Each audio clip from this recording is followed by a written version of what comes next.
Quando falamos sobre hidradenite, normalmente as pessoas falam das lesões, dos abscessos, da dor, da cirurgia, dos medicamentos, mas existe uma parte da doença que quase ninguém comenta e que eu acho que para muitas pessoas ela machuca tanto quanto, ou eu até diria que mais do que as lesões. Hoje a gente vai conversar sobre aquilo que quase nunca aparece nos exames, mas aparece todos os dias na vida de quem convive com a hidradenite. Se você não me conhece, eu sou Clara Fonseca, nutricionista funcional e especializada em hidradenite supurativa. Há mais de 9 anos eu atendo e cuido de pessoas com hidradenite. E ao longo desse tempo eu aprendi que essa doença afeta muito, mas muito mais do que a pele. Eu acho que é um dos vídeos mais difíceis de gravar, porque eu vejo isso com tanta frequência acontecendo, né, em rede social, as pessoas vindo conversar comigo, nas consultas, né, que quando rola essa aproximação da história da pessoa, né, e é quase impossível não se emocionar. É, eu acho que o primeiro ponto é a vergonha, né? Muitas pessoas deixam de usar determinadas roupas, deixam de ir à praia porque não conseguem colocar biquíni. Eu acho que isso é muito forte que eu vejo, né? A tão sonhada calça branca, o tão sonhado biquíni no verão. Muitas pessoas não conseguem mais praticar os esportes que amavam.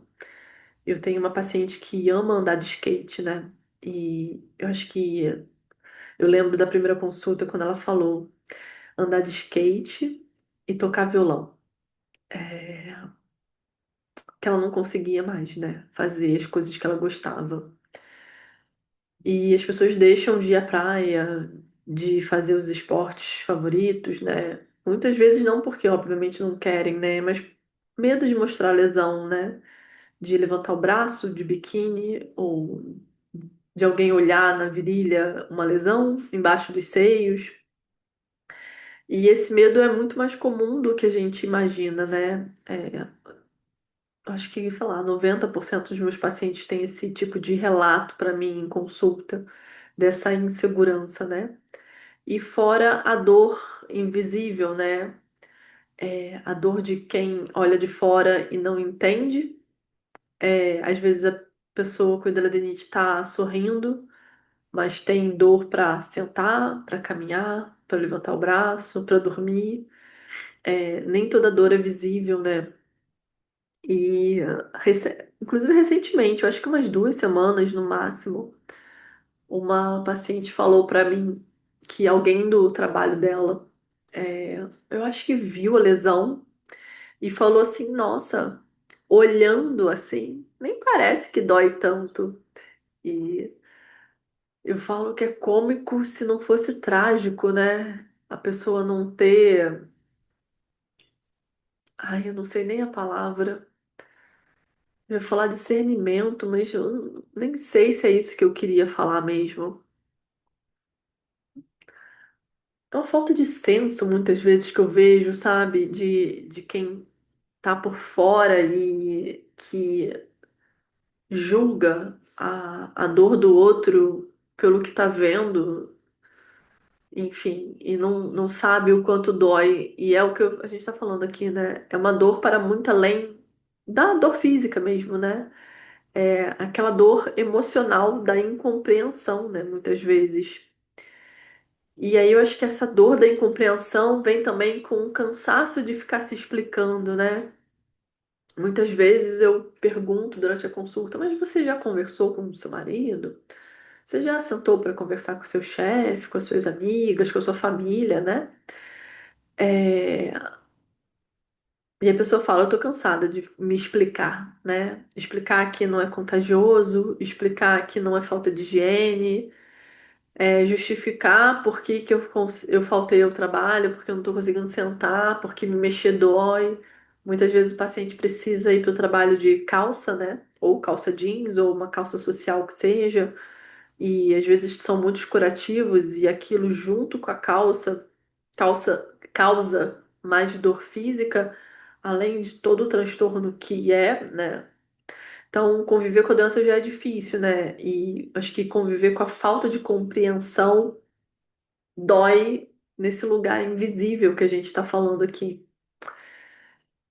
E tem um impacto nos relacionamentos, né? Eu tenho um outro vídeo que eu falei sobre isso. Uma das minhas, não foi uma das primeiras, não. Eu já atendia paciente com hidradenia já tinha um tempo, mas eu tenho uma memória muito, muito clara dessa paciente, porque era uma paciente muito jovem. Eu acho que ela devia ter entre 18 e 20 anos no máximo. E ela estava me contando o impacto da hidradenite nos relacionamentos afetivos dela. E aquilo me tocou realmente de uma forma muito, muito profunda, eu acho, né? Autoestima, insegurança, medo de rejeição, que é algo que eu escuto muito nas redes sociais, né?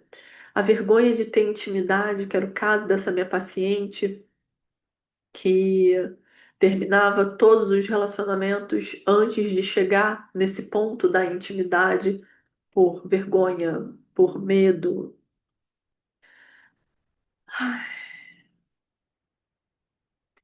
Eu acho que são tantas camadas, né? E eu vejo algumas pessoas, inclusive, se culpando, né? O que que eu fiz para ter essa doença? E eu tô com esse gatilho porque eu comi XYZ, ou porque eu engordei, ou porque o que que eu tô fazendo que eu não melhoro. Então, além de tantas coisas, vem ainda aquela sensação de culpa, como se o gatilho da hidradenite fosse você existir, né? E a culpa ela não trata a hidradenite, né?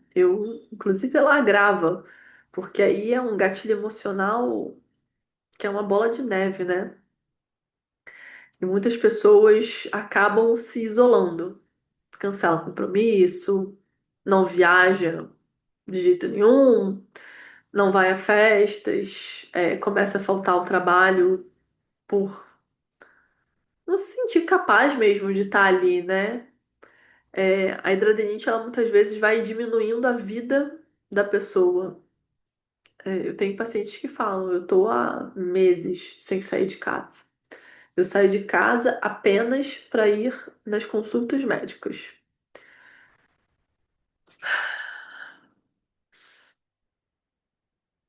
E isso é, de fato, assim, devastador, né? E eu acho que a principal, quando eu pensei, né, em gravar esse vídeo, né, eu acho que a principal mensagem aqui é que eu queria que você entendesse que você não tá sozinho, né? E que você não precisa enfrentar isso tudo sem apoio. A hidradeniite, ela afeta a pele, mas ela também afeta emoções, relacionamentos, autoestima, qualidade de vida. E cuidar da hidradeniite significa olhar para todas essas partes. Eu espero sinceramente, né, que esse vídeo tenha feito você se sentir compreendido. Porque às vezes, antes mesmo de pensar, em que estratégia de tratamento eu vou fazer, a gente precisa encontrar alguém que entenda o que a gente está vivendo, que entenda o que vocês estão vivendo. Isso é muito importante, inclusive para ter segurança no tratamento. Espero que tenha feito sentido para você que está me escutando. No próximo vídeo a gente vai falar sobre uma coisa que também gera muita dúvida dos pacientes, que é muito gatilho também, às vezes inclusive gatilho emocional, que é tirar ou não os leites e os derivados. Então, qual é a nossa relação emocional, né, que a gente tem com os laticínios? Isso é uma coisa muito importante também da gente pensar. E hoje o meu pedido ao finalizar esse vídeo é um pouquinho diferente. Se você convive com a hidradenites, me conta aqui nos comentários qual é a parte mais difícil dessa jornada. Essas questões emocionais, como é que elas chegam para você? Elas impactam muito? Não impactam?